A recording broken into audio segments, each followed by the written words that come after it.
नमस्कार, मैं हूं आपके साथ मयंक। आज 22 तारीख है और जंग का 23वां दिन और सारे अपडेट लेके लेटेस्ट अपडेट लेके मैं आपके सामने हूं।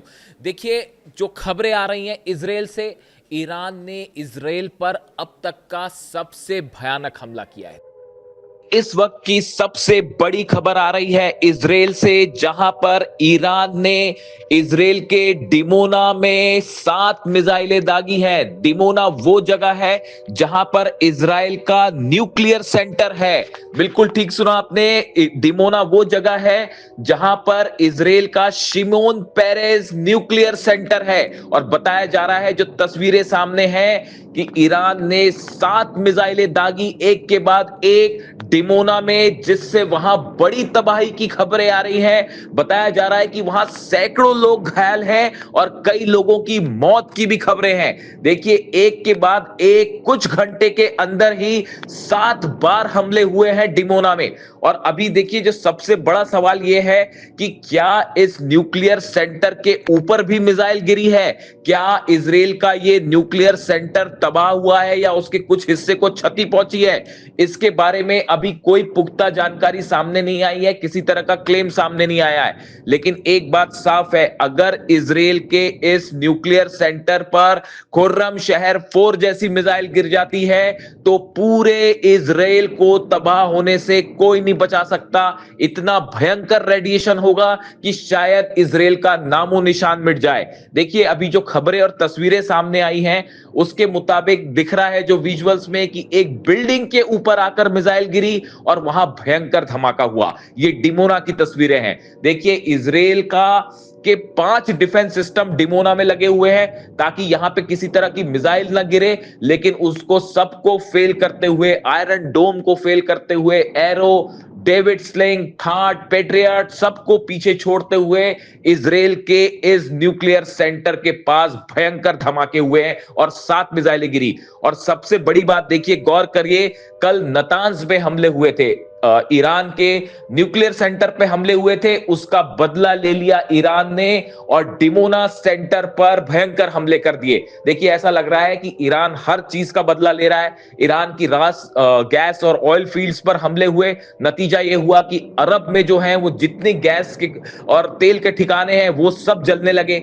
ईरान के बेसिस पर हमले हुए, एयर बेसिस पर हमले हुए, उसका नतीजा यह था कि डिएगो गार्सिया पर उसने 2 बड़ी मिसाइल्स अपनी दाग दी। और अब जिस तरह से नतांज पर कल हमले हुए थे और रात होते होते उसका भी बदला ईरान ने लिया और डिमोना रिसर्च सेंटर के ऊपर हमले कर दिए गए। अब सवाल यह है, देखिए एक बार फिर जो खबरें आ रही हैं उसके मुताबिक ईरान के पास पूरी जानकारी थी डिमोना न्यूक्लियर सेंटर का, जो नेगेव डेजर्ट में है, शिमोन पेरेस न्यूक्लियर सेंटर, इसके नक्शे की जानकारी थी, इसकी पूरी स्ट्रेटेजिक लोकेशन की जानकारी थी और बहुत ही सटीक तरीके से ये हमले किए गए। अब देखना यह है कि इस बारे में आईएईए का क्या बयान आता है और इजराइल में की तरफ से क्या बयान आता है। देखिए, कल जब नतांज पर हमला हुआ उसके बाद ही इजराइल घबरा गया था। इजराइल की तरफ से इस तरह से बयान आ रहे थे कि हमने नतांज पर हमला नहीं किया, और वो इसके लिए अमेरिका पर आरोप लगा रहा था। यानी तभी ये बात साफ हो चुकी थी कि अब इजराइल इस जंग को हार रहा है और डरने लगा है ईरान से। और देखिए, उसके बाद यही हुआ, ईरान ने एक के बाद एक 7 मिसाइलें दागी डिमोना पे और सब की सब मिसाइलों ने हिट किया है। डिफेंस सिस्टम पूरी तरह से फेल हो गया। अब अगर यहां से किसी तरह का रेडिएशन हुआ है या इस तरह की खबरें आती हैं कि रिसर्च सेंटर के ऊपर मिसाइल गिरी है, तो इजराइल में भयंकर रेडिएशन हो सकता है और बहुत बड़ी कैजुअलिटी भी हो सकती है।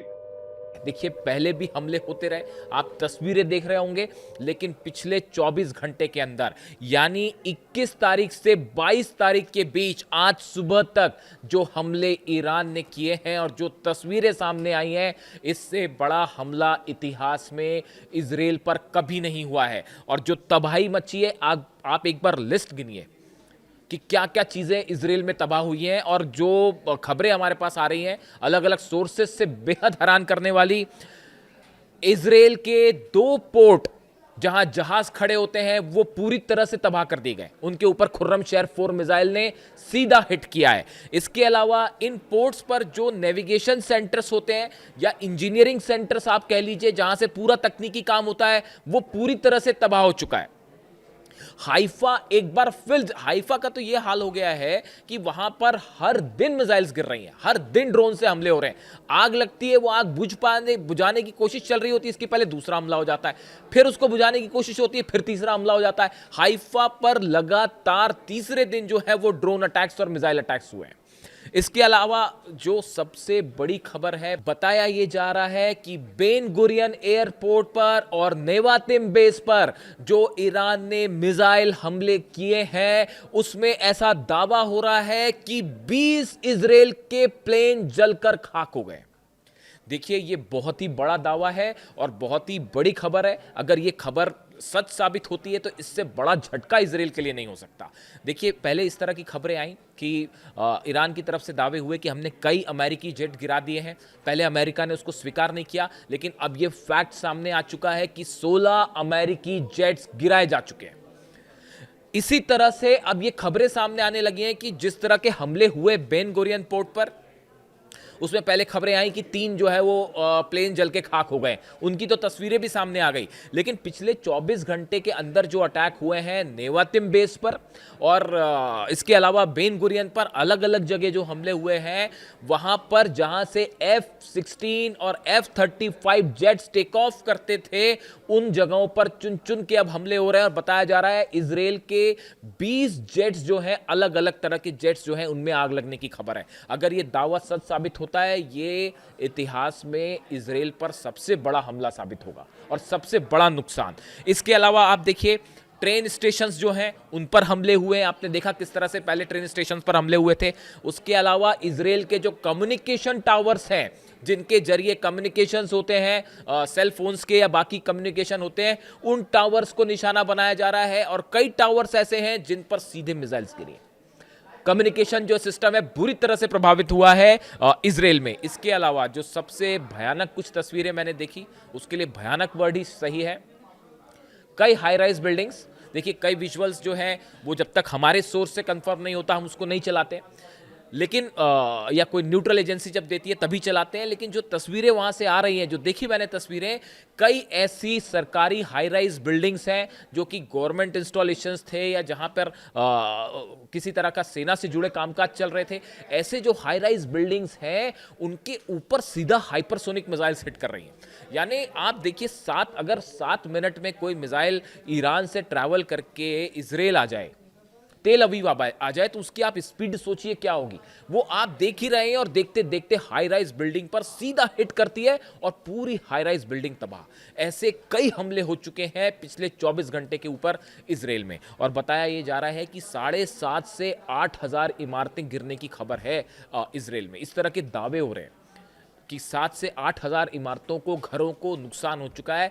ये बहुत बड़ा दावा है और बहुत बड़ा हमला है ये इजराइल के ऊपर। इसके अलावा आप देखिए, जो सबसे बड़ी एक खबर देखी मैं देख रहा था, वहाँ के कवरेज देख रहा था इजराइल से, उसमें कई चीज़ें ऐसी हुई, जैसे अगर आप बीती रात की बात करें, यानी कि 21 तारीख से 22 तारीख के बीच की बात कर रहा हूँ मैं, ईद की रात वाली बात आप कह लीजिए। इजराइल पर जब हमले शुरू हुए रात के समय, जब दिन में हमले हो रहे थे तो हो ही रहे थे, इजराइल में जब हमले शुरू होते हैं तो रात को, बीती रात करीब 10 बजे एक मिसाइल की लहर आती है, जिसमें खुर्रमशहर 4 मिसाइल्स फायर की गई और अपने साथ वो 80-90 जो है वो बॉम्ब्स भी लेके चल रही है, क्लस्टर बॉम्ब्स भी लेके चल रही है। तो 10 बजे पहला हमला होता है। उसके बाद सब कुछ रुक जाता है, सब कुछ शांत हो जाता है। देखिए, मिसाइल गिरना गिराना जो है वो चंद मिनटों का खेल होता है, वो उसमें खत्म हो जाता है।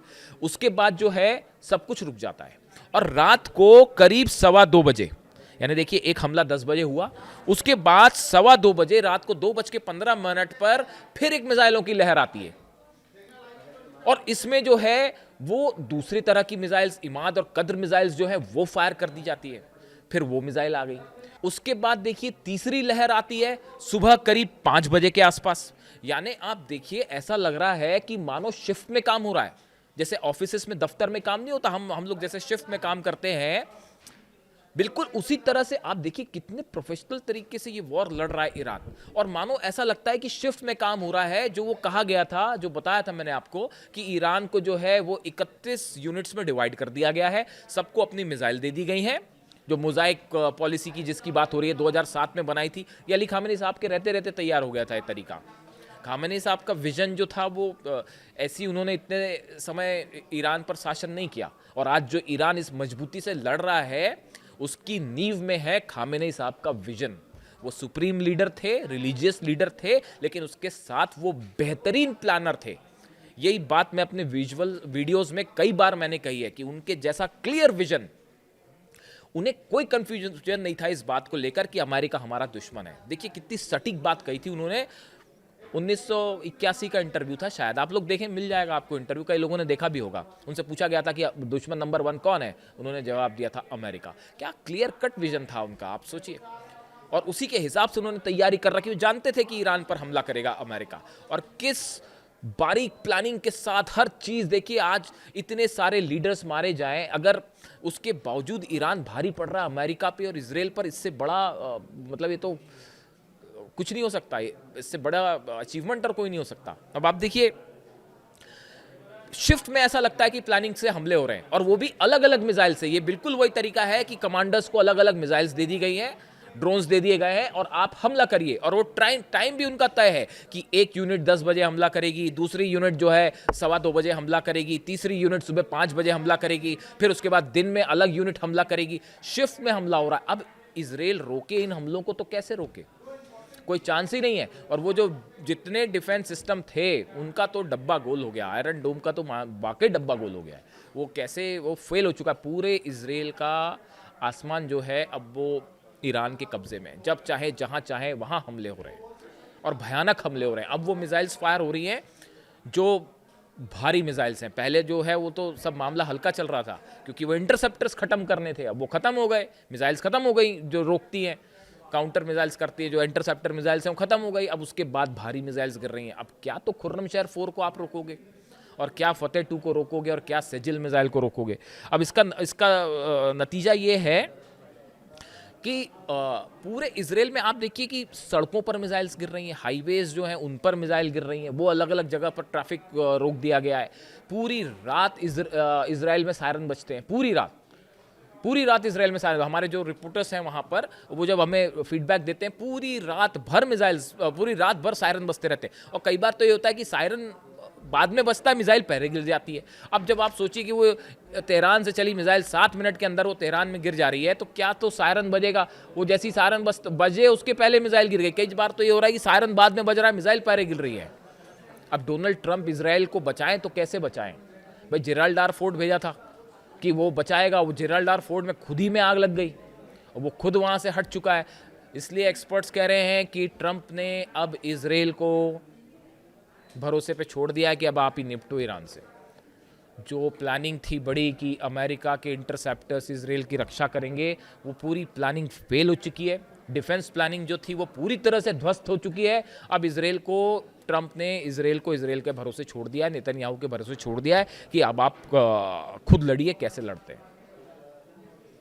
क्योंकि डोनाल्ड ट्रंप का फोकस अब खार्ग है, केशम जो है आइलैंड वो है, हॉर्मूज है, क्योंकि वहाँ पे बिजनेस है, वहाँ पे बड़ा बिजनेस हर्ट हो रहा है। और ईरान ने जो है अपना जो फॉरेन पॉलिसी, आप देखिए बेहतरीन फॉरेन पॉलिसी का परिचय दिया जा रहा है, एक्स्ट्राऑर्डिनरी। आप देखिए कि जंग भी हो रही है, उसके बीच में ईरान का इस्लामिक देशों से ये कहना कि आप एक इस्लामिक यूनियन बनाइए और मिल के काम कीजिए।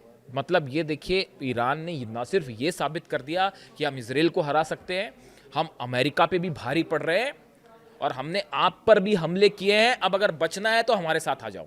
ये पॉलिसी है ईरान की, बेहतरीन रणनीति। आप देखिए कि कल जिस तरह से ईरान के राष्ट्रपति मसूद पेजेश्कियान साहब ने जो ये प्रस्ताव रखा कि एक इस्लामिक देशों की एक यूनियन बननी चाहिए जो चीज़ों को लेकर फैसला करे, और उन्होंने कहा कि आप जो है वो हमारे साथ आ जाइए, क्यों मिसाइल खा रहे हैं आप। कितनी बेहतरीन विदेश नीति का परिचय है कि हमने अमेरिका को पीटा, हमने जो है वो इजराइल को पीटा, हमने अरब देशों पर लगातार हमले किए, और अब बचना है तो हमारे साथ आ जाओ। अमेरिका तो रक्षा नहीं कर पाया। अमेरिका की जो डिफेंस पॉलिसी थी कि अरब देशों की रक्षा करनी है, वो तो धुआं धुआं हो गई। क्या यूएई, क्या सऊदी, क्या जॉर्डन, क्या बहरीन, क्या कुवैत, आप गिनते जाइए, कुछ नहीं बचा ऐसा। सब जगह हमले हो रहे हैं। जब अमेरिकन बेसिस नहीं बच पाए तो इन देशों को कैसे बचाया जाएगा? तो अब वो डिफेंस वाली पॉलिसी कि अमेरिका रक्षा करेगा, वो पूरी तरह से ध्वस्त हो चुकी है। वो तभी ध्वस्त हो चुकी है। अब ये ईरान ने कहा है कि ठीक है, हमारे साथ आ जाओ तो हम हमले नहीं करेंगे, वरना जिम्मेदार आप। तो ये हाल था इजराइल का और अरब का। अगले वीडियो में मैं बात करूंगा कि कैसे हॉर्मूज में ग्राउंड जंग हो रही है और ट्रम्प का प्लान क्या है। इससे जुड़ा जो भी अपडेट होगा आप तक पहुंचाऊंगा। और वीडियो कैसा लगा कमेंट करके ज़रूर बताइए। मैं आपका हर कमेंट पढ़ता हूं, कई बार वक्त ना होने की वजह से जवाब नहीं दे पाता, लेकिन आपके सब कमेंट पढ़ता हूं। और ईद पे आपने मुझे इतनी सारी बधाइयाँ दी हैं, इसके लिए आपका दिल से बहुत बहुत शुक्रिया। और खामनेई साहब का ना होना ईद पर, मैं पहले पिछले वीडियो में भी ये कह चुका हूँ कि ये बेहद दुखद, इससे अब क्या कहा जाए। लेकिन मैं एक छोटी सी बात आपको कहना चाहूँगा कि ये अली खामेनी साहब के वीडियो में अब आज भी देखता हूँ, जितनी तस्वीरें थी वो कल सब आंखों के सामने थी। उनका वो फटा हुआ उधड़ा हुआ कुर्ता पहनना, वो बताता था कि कितनी सिंप्लिसिटी के साथ वो रहते थे। छोटे बच्चों से उनका गले मिलना, किसी शहीद के बच्चे का दौड़ के उनको गले लगाना, वो सब तस्वीरें ईद के मौके पर आंखों के सामने थी। खैर, आपका बहुत बहुत शुक्रिया आपकी बधाइयों के लिए। वीडियो कैसा लगा ज़रूर बताएं। Thank you so much.